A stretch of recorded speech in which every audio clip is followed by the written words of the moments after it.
Hello and welcome to all students. In this lecture, we learn about congruence relation on Z and we discuss the point Euler's phi function.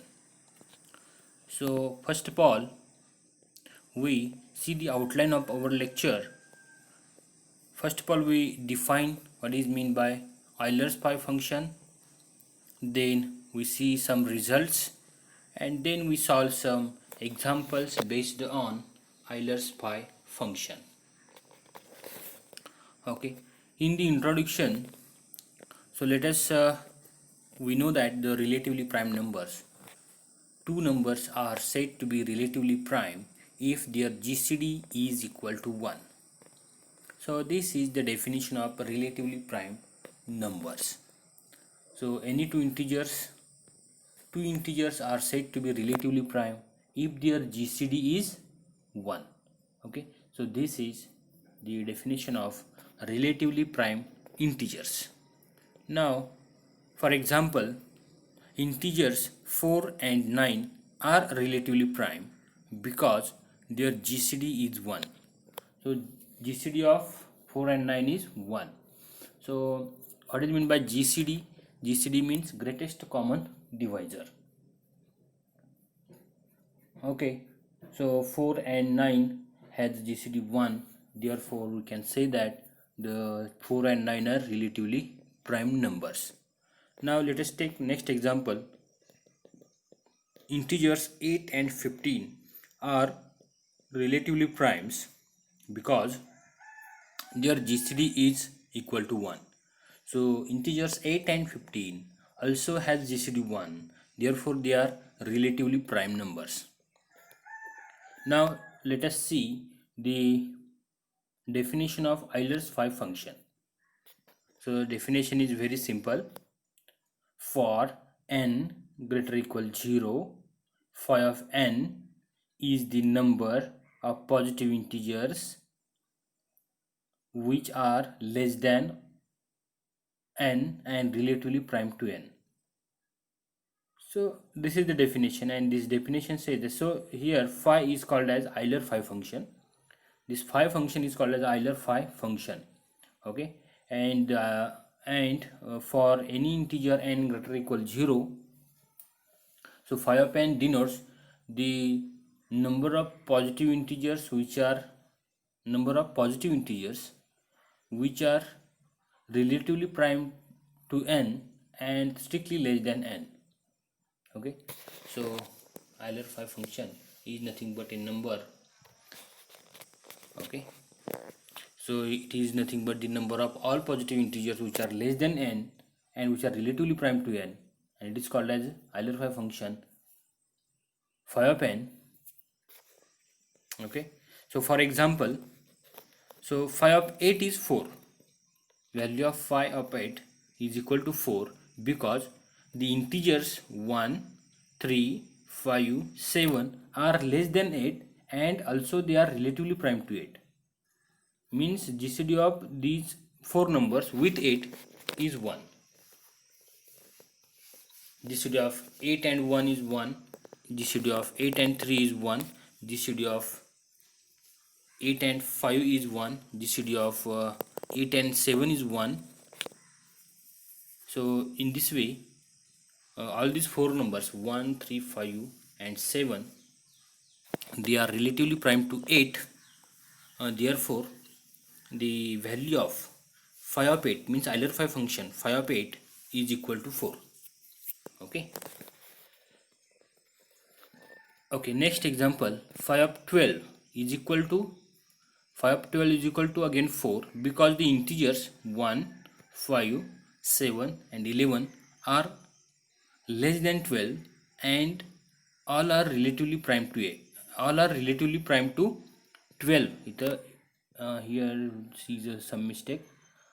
Prime to 8, not it is relatively prime to 8. They are relatively prime to 12 in this second example, and they are 4 in number. Okay, so value of phi of 12 is equal to 4. Now consider example 3. Phi of 7 is equal to also 4. Yes, is it 4? No. Phi of 7 must be 6. Okay, phi of 7 must be equal to 6 because the integers 1, 2, 3, 4, 5, 6 are less than 7 and are relatively prime to 7 and they are 6 in number. Therefore, phi of 7 must be equal to 6, not equal to 4. Okay, phi of 7 is 6. Okay, so now let us take some examples. Similarly for first few integers, positive integers, we have value of phi of Euler phi function phi. So phi of 1 is 1. See here all values I have written here. Values of first 8 integers, values of Euler phi function of first 8 integers. So phi of 1 is 1, phi of 2 is 1, phi of 3 is 2, phi of 4 is 2, phi of 5 is 4, phi of 6 is 2, phi of 7 is 6, phi of 8 is 4.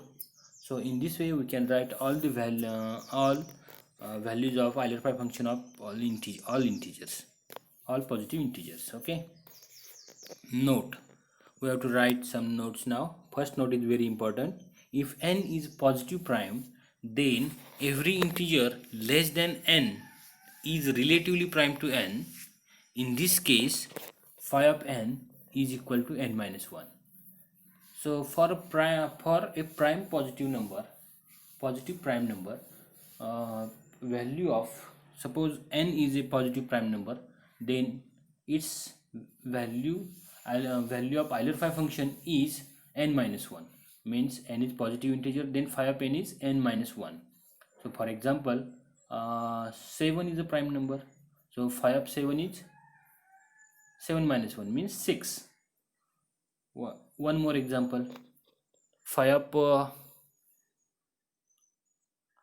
so let us take prime number 11.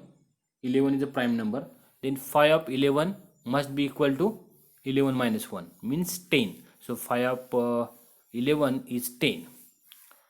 One more example, phi of 19 is 18 because 19 is prime number. Okay, one more example, phi of 23 is 22. Phi of 23 is 22. So in this way we can write all the values of phi function for prime numbers. If n is greater than 1 is a, next note is, if n is greater than 1 is a positive, then n has a divisor d such that d is greater than 1 less than n. It follows that there are at least two integers among 1 to up to n which are not relatively prime to n. So which are these two integers? At least one. One is d and second is n. So namely d and n. Therefore phi of n must be less than or equal to n minus 2.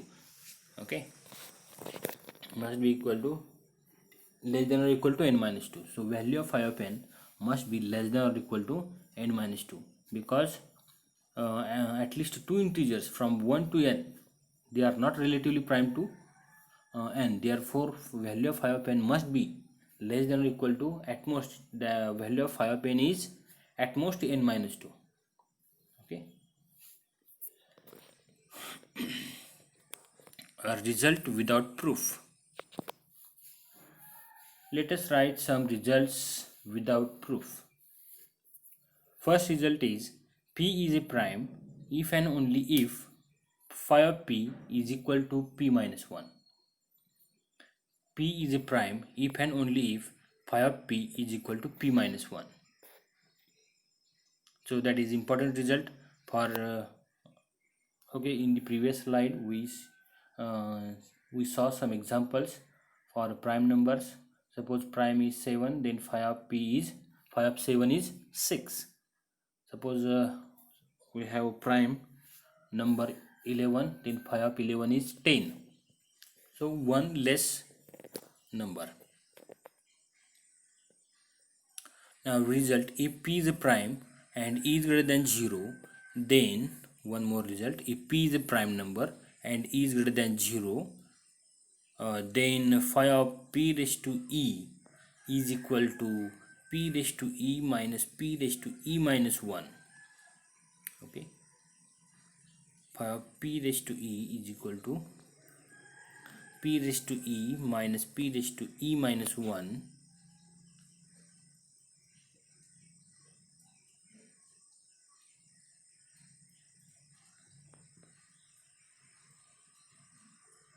is equal to p raised to e is common inside the bracket 1 minus 1 upon p.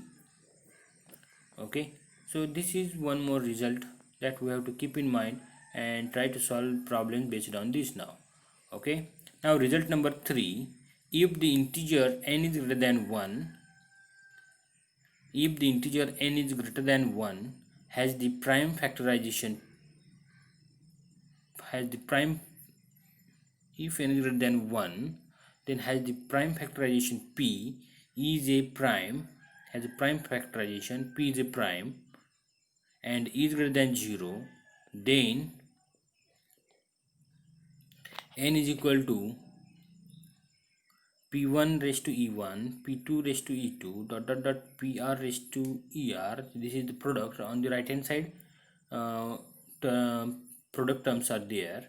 So n is equal to p1 e raised to 1 into p2 e raised to 2 into dot dot dot into pr e raised to r. So n has this prime factorization. In this case, value of Euler phi function phi of n is equal to, so phi of n is equal to, finally we have this thing, this result. Third result is phi of n is equal to n into bracket 1 minus 1 upon p1 into 1 minus 1 upon p2 dot dot dot 1 minus 1 upon pr. So this is the third result that we will use in while solving the examples. Okay, now go to the examples. Question number 1, calculate the value of phi of 360. Calculate the value of phi of 360. So what we will do first we will write the prime factorization of 360. Okay, so prime factorization of 360. So let us write the answer. We decompose 360 into product of primes as 360 is equal to 2 raised to 3 into 3 raised to 2 into 5. Thus from result 2 we have phi of 360 is equal to 360 into 1 minus 1 half into 1 minus 1 by 3 into 1 minus 1 by 5, and phi of 360 is equal to 360 into 1 half into 2 by 3 into 4 by 5. If I do the bracketed calculation, then we have this step. Now next is do the calculation, and finally we have phi of 360 is equal to 96. The value of Euler phi function phi of the integer, for the integer 360 is equal to 96. Okay, so in this way we can write the values of Euler phi function by making the by decomposing or writing a prime factorization of given integer. Okay, and for that we use the result number 3 here. So phi of 360 is 96 finally. Now let us take some homework for you. Question number 1 is calculate phi of 1001. Question number 2 is calculate phi of 5040. And question number 3 is calculate phi of 36000.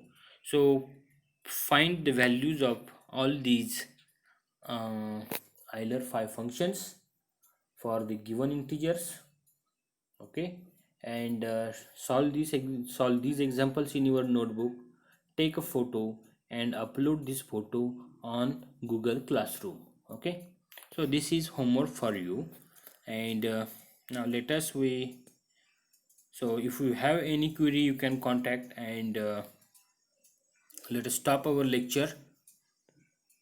Thank you very much.